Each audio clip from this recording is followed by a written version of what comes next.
আবারও কি ৯০ সালের মতো দুর্নীতি করবে ফিফা আর্জেন্টিনার সাথে? কেন বলছি এই কথা তাহলে একটু শুনুন।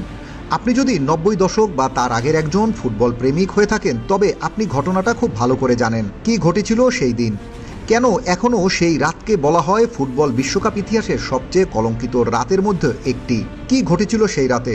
তাহলে চলুন ইতিহাসের পাতা থেকে একটু ঘুরে আসি। সালটা ১৯৯০। সেবার বিশ্বকাপ আয়োজন হয়েছিল ইটালিতে।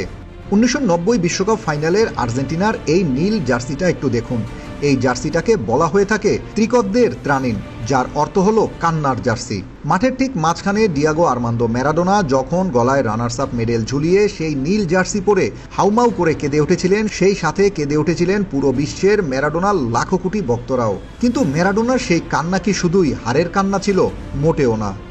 ওটা ছিল ফুটবল খেলার ইতিহাসের সবচেয়ে বড় ট্র্যাজেডি, আর এক নোংরা প্রহসনের বিরুদ্ধে এক ফুটবল কিংবদন্তির অসহায় আর্তনাদ।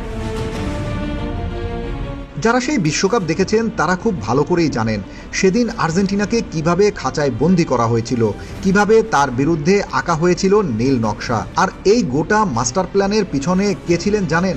ছিলেন তৎকালীন ফিফা সভাপতি ব্রাজিলের হোয়াও আভেলান্স। ল্যাটিন হিসেবে নিজেদের চিরপ্রতিদ্বন্দ্বী আর্জেন্টিনা যেন কাপটা জিতে ব্রাজিলের ঘাড়ে নিঃশ্বাস ফেলতে না পারে, সেটা নিশ্চিত করতে ক্ষমতার অপব্যবহারের এক নগ্ন উৎসব দেখেছিল ফুটবল দুনিয়া। গোটা টুর্নামেন্ট জুড়ে পরিকল্পিতভাবে হলুদ কার্ড ধরানো হয়েছিল আর্জেন্টাইন খেলোয়াড়দের হাতে, আর ফাইনালের ঠিক আগে সাসপেন্ড হয়ে গিয়েছিল মূল একাদশের ৪ জন তারকা। বিশ্বকাপ ফাইনালে মূল একাদশের ৪ জন রেগুলার প্লেয়ার ছাড়াই আর্জেন্টিনা সেদিন মাঠে নামতে বাধ্য হয়েছিল। শুরু হলো ফাইনাল ম্যাচ, আর সাথে সাথে শুরু হয়ে গেল রেফারির তাণ্ডব। পুরো ম্যাচে জার্মানরা ম্যারাডোনার উপর প্রায় ডজন খানেক ফাউল করে দিব্যি পার পেয়ে গেল, অথচ প্রতিবাদ করার অপরাধে হলুদ কার্ড দেখলেন খোদ ম্যারাডোনা। ৬৫ মিনিটের মাথায় লাল কার্ড দেখিয়ে মাঠ ছাড়া হলো আর্জেন্টাইন এক খেলোয়াড়কে। ভাঙাচুরা দল নিয়ে তবুও বুক চিতিয়ে লড়ে যাচ্ছিলেন ম্যারাডোনার আর্জেন্টিনা। এরপর ৮৫ মিনিটে মঞ্চস্থ হলো নাটকের চূড়ান্ত অঙ্ক। পেনাল্টি বক্সে হাস্যকরভাবে ডাইভ দিলেন এক জার্মান খেলোয়াড়, আর রেফারি যেন ঠিক সেই মুহূর্তটির জন্যই ওত পেতেছিলেন। সঙ্গে সঙ্গে জার্মানিকে উপহার দেওয়া হলো একটি পেনাল্টি, আর সেই একটিমাত্র চুরি করা গোলেই চুরমার হয়ে গেল আর্জেন্টিনার স্বপ্ন। এরপর ৮৭ মিনিটের মাথায় আরও একজনকে লাল কার্ড। আর্জেন্টিনার বিশ্বকাপের সংখ্যাটা যেন ব্রাজিলের সমান ৩টা না হয়, সেজন্যই এভাবে টুটি টিপে হত্যা করা হয়েছিল একটা গোটা জাতির আবেগকে।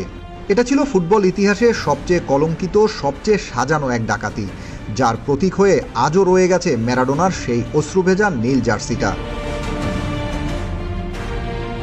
আজ ৩৬ বছর পর আর্জেন্টিনা ব্যাক টু ব্যাক বিশ্বকাপ ফাইনালের মঞ্চে আবার। তাদের সামনে চতুর্থ ট্রফি জয়ের হাতছানি।